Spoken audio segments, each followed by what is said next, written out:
नमस्ते। आज हम लोग एक बहुत ही जो क्लासिकल होम्योपैथिक मेडिसिन है, इसको डीप एंटीसोरिक मेडिसिन बोला जाता है। उसको डॉक्टर हैनमैन सर ने बहुत ज़्यादा एम्फेसाइज किया एज ए डीप एंटीसोरिक, जिसको हम लोग बोलते हैं king of antipsoric, sulphur.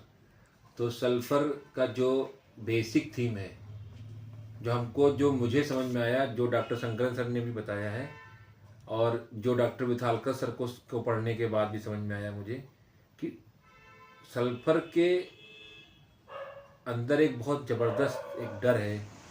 Sulphur are terrified of dying unrecognised. उनकी जो नीड है, उनकी जो ज़रूरत है, वो है रिकॉग्निशन। मतलब उनको चाहिए कि मुझे एक नेम फेम, एक प्रसिद्धि मिल जाए। जैसे मेरे पेशेंट थे, उन्होंने कहा कि मैंने जीवन में बहुत पैसे कमाए, लेकिन मैं जो नहीं कमा पाया वो मेरा नाम।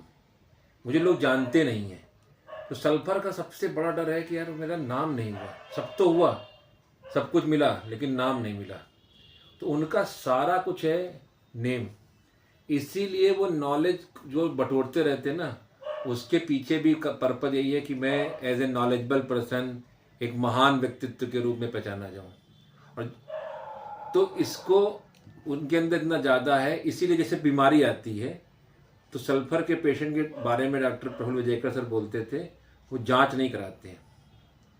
वो इस डर में नहीं कराते कि कोई बीमारी निकल आई तो मेरी, जो मैं अभी महान नहीं बन पाया हूँ, बीमार हो जाऊंगा तो फिर मेरे महान बनने में वो बाधा पहुंचा देगा। इसलिए सल्फर इस चीज़ से डरते हैं कि कुछ बीमारी ना निकल आए जाके। और अपने को जो महान उनका बनने का वो है, वो इतना ज़्यादा है कि वो डॉक्टर विथालकर सर ने कहा कि एक पेशेंट था, मतलब एक पर्सन था, उसको गैंग्रीन हो गया था और पूरे कमरे में बुक्स फैली पड़ी थी। यूरोप की बात है।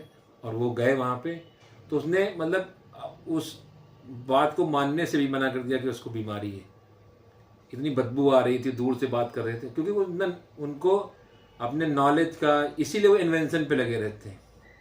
कुछ ऐसा कर दूं मेरा नाम हो जाए, मैं प्रसिद्ध हो जाऊं, फेमस हो जाऊं। और यही बहुत बड़ा डर है उनका। अब इसको आप अगर एस्ट्रोलॉजिकली जोड़ोगे तो जो आपकी पहचान है, उसका जो प्लेनेट है वो है सूर्य। क्यों सूर्य है? सूर्य और चंद्रमा दो ल्यूमिनरीज हैं जो प्रकाश देते हैं। आप लाइमलाइट में तभी आओगे जब आपके ऊपर प्रकाश पड़ेगा। और जब सूर्य बहुत ही अच्छा है, किसी का बहुत स्ट्रांग है, वो बनता है ऑरमेट। लेकिन जब सूर्य में कुछ एफ्लिक्शन आता है, जैसे सैटर्न का एफ्लिक्शन आया या राहु का एफ्लिक्शन आया, तो वो इंसान बनता है सल्फर।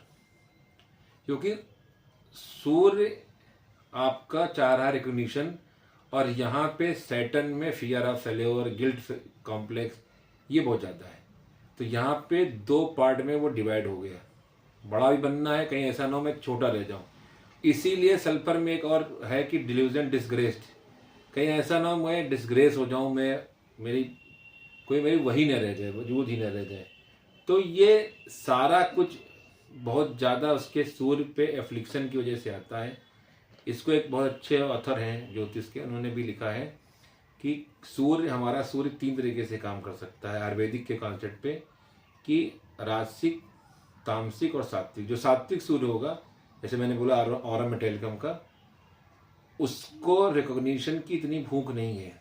वहाँ पे आत्मसम्मान, रिस्पॉन्सिबिलिटी सारा कुछ है। लेकिन सल्फर में बहुत ज़्यादा, क्योंकि वहाँ पे जो सल्फर का जो सूर्य है वो कहीं ना कहीं राजसिक या तामसिक है।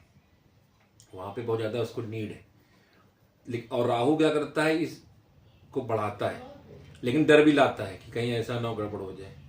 तो सल्फर को अगर आपको समझना है तो एक ऐसा आदमी जिसको अपने नाम की बहुत भूख है, मेरा नाम हो जाए, मैं फेमस हो जाऊँ, ब्रांडिंग हो जाए, वो तो आप ऐसे पढ़िए और पकड़ने की कोशिश करिए। बाकी आगे नेक्स्ट मेडिसिन में हम लोग बात करेंगे किसी और दवा के बारे में। Thank you.